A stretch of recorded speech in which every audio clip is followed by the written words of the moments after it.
নমস্কার বন্ধুরা, আল্লাহ এবং কুকিং চ্যানেলে সবাইকে স্বাগত জানাই। আবার আজকে একটা রেসিপি নিয়ে এলাম। দেখো, আজকের এটা ডিমের একটা রেসিপি। খুব কম সময় খুব তাড়াতাড়ি হয়ে যায় এই রেসিপিটা, এবং এটা গরম ভাতের সঙ্গে খুব ভালো লাগে। তো দেখো আমি কীভাবে করেছি।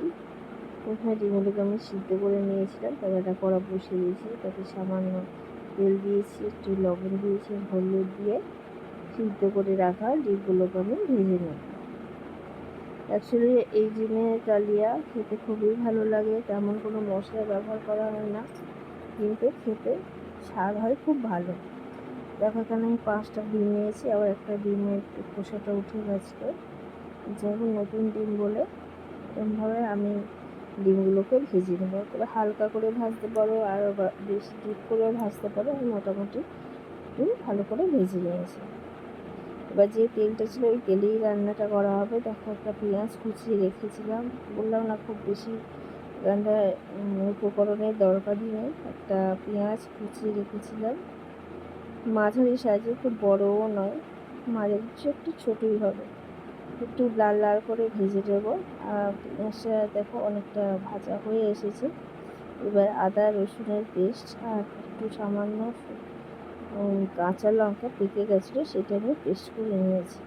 এখানে 2 চামচ আমি পেস্টটা দিয়ে দিলাম, দিয়ে খুব ভালো করে এটাকে আমি কষিয়ে নেব, যাতে কাঁচা গন্ধটা চলে যায়। দেখো এখানে কষানো অনেকটা হয়েছে, অনেকটা তেল ছাড়তে আরম্ভ করে দিয়েছে। এবার আমি স্বাদ অনুযায়ী লবণ দিয়ে দিলাম, হলুদ গুঁড়ো দিয়ে দেবো, লঙ্কা গুঁড়ো দিয়ে দেবো, আর তেমন কোনো মশলা এখন দেবো না। দিয়ে আমি ভালো করে কষিয়ে নেবো। এবার কষানোটা যত ভালো হবে, খেতে যত ভালো হবে, যে কোনো তরকারি যখন আমরা করি কষানোটা ভালো হলেই তবে ভালো হয়। আর এখানটা মিডিয়াম টু লো আছে, এগুলো কষানো হবে যাতে মশলাটা পুড়ে না যায়। দেখো অনেকটা কষানো হয়ে গেছে, কড়া থেকে মশলাটা উঠে যাচ্ছে, তেলও ছেড়ে দিয়েছে। এই অবস্থাতে আমি 2 চামচ টমেটো দিয়ে ফেটিয়ে রেখেছিলাম, সেটা দিয়ে দিচ্ছি। দিয়ে খুব ভালো করে আরও 2 থেকে 3 মিনিট আমি এটাকে কষিয়ে নেব। দেখো কষানো হয়ে যেতে তেল অটোমেটিক ছেড়ে দিয়েছে, কড়া থেকেও মশলাটা ছেড়ে দিচ্ছে। এবার আমি জল দিয়ে দেবো।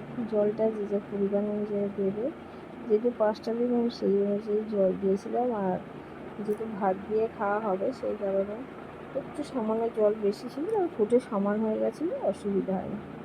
দেখো ফুট ধরে গেছে, ফুট ধরার পরে দেখো 1 মিনিট দিয়ে পরে আমি এই ডিম ভাজাগুলো দিয়ে দিচ্ছি। দেওয়ার পরে আমি আরও মিনিট 4-5 এটাকে ফোটাবো।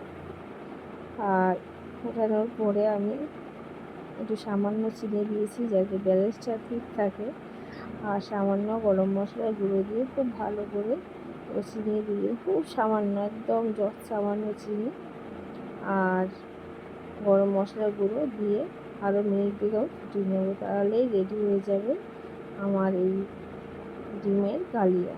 তা বন্ধুরা দেখো, এই রেসিপি যদি ভালো লাগে অবশ্যই একটু কমেন্ট করবে, লাইক করবে, শেয়ার করবে, আর যারা নতুন চ্যানেলটা বন্ধু আছে তারা সাবস্ক্রাইব করে পাশে থাকবে। দেখো বন্ধুরা, প্রায় ফোটানো হয়ে এসছে, তরকারিটা শেষের পথে। তোমাদের দেখো দেখিয়ে দিচ্ছি, খুব ভালো হয়েছিল খেতে। তোমরা দেখো কম মশলাতে এরকমভাবে তরকারি করে নিতে পারো, ভালো লাগবে। আজকে এই পর্যন্ত, আবার দেখা হবে নতুন রেসিপি নিয়ে। ততক্ষণ ভালো থেকো, সুস্থ থেকো।